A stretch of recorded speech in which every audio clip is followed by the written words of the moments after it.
What's up, my non-existent viewers? It's your favorite inconsistent uploader, Flax, back yet again, and today I want to discuss something big. As some of you might have noticed, towards Apple and EU have been going hand in hand in the news articles as of late.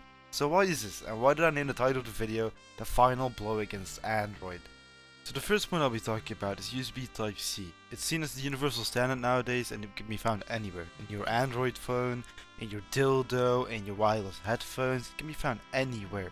It's something really small, but it's a really big significant change in comparison to like 10 years ago maybe, when they didn't have universal ports. But now USB Type-C is really used by everybody, except for one company. That one company happens to be Apple. And the EU didn't really like the fact that Apple had to be like all special with their Lightning ports instead of their USB Type-C ports, and they told them, go fuck yourself. So now Apple's being forced to use USB Type-C starting like the end of 2024, I think.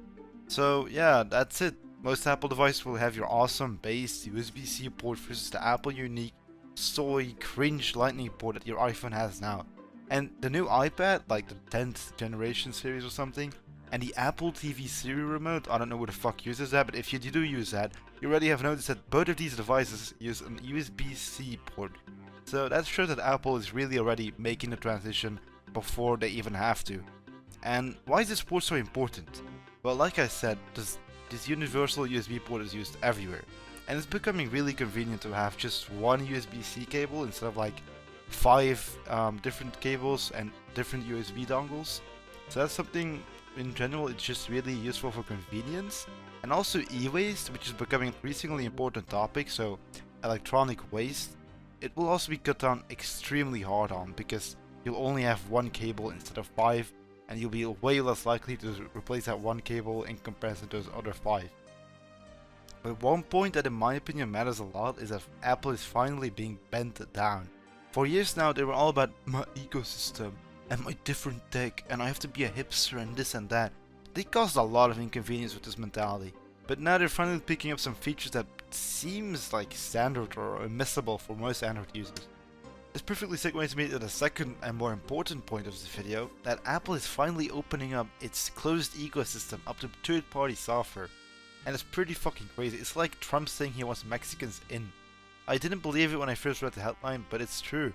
Sideloading third-party apps right now is possible, but it's a really tedious and shitty process.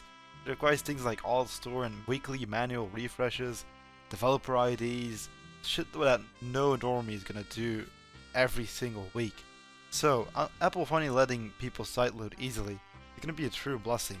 I mean, knowing Apple, they won't probably like let any third-party app store on their devices. They'll probably have to pick some of their approved ones because they're gonna do some extensive vetting, knowing Apple. But this groundbreaking shit isn't coming out of Apple voluntarily. The EU introduced the Digital Markets Act, the DMA, a few years ago, and slowly but surely it's been forcing Apple to adhere to some of the standards that Android and Pixel and fucking Galaxy phones all adhere to. That standard also includes third-party app stores, sideloading, third-party payment systems, and opening up part of the API to non-Apple developers. Just like the introduction of USB-C, that also got caused by the DMA, this isn't expected to be around until like late 2024, but we might see it as soon as September 2023 with the release of iOS 17, so that's just in 9 months. So why is USB-C and the easy access to third-party apps the final blow against Android, as I titled this video? I'll be honest with you, okay, I'm an iPhone user solely for normie purposes. When it comes to developer freedom, Android really wrecks the iPhone in every way possible. And that's where the third-party software kicks in. When Apple released iOS, it was very closed down and guarded, preventing any software not from the Apple App Store itself to be downloaded. With this sideloading, however, I can see iOS reach amounts of freedom that it has never seen before, and that might put Android at risk. Other Androids are like, they're good phones. iPhones either beat or equal them in camera quality, build quality, battery life, or screen quality. So some people even argue that iOS, despite its closed down system, is a better operating system. But one concrete argument that Android has always had is that it was always more free than iOS. And it was just, this was just true. Like no iPhone user could deny it. Android was the more free operating system. With more freedom and universal USB-C ports, the iPhone is really coming close to beating the only edge that Android always had over it. So what do you think? Do you think that these consumer-friendly and developer-friendly implementations Apple is being forced to make will harm or grow the platform that they use? Just let me know in the comments. There's always my Discord in the description. There's a comment section.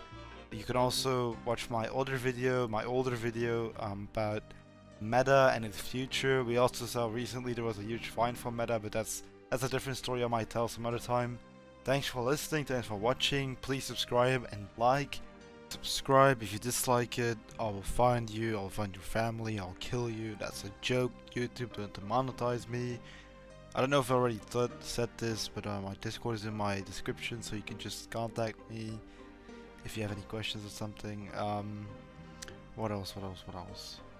Yeah, that's it. Thanks for watching. I'm back.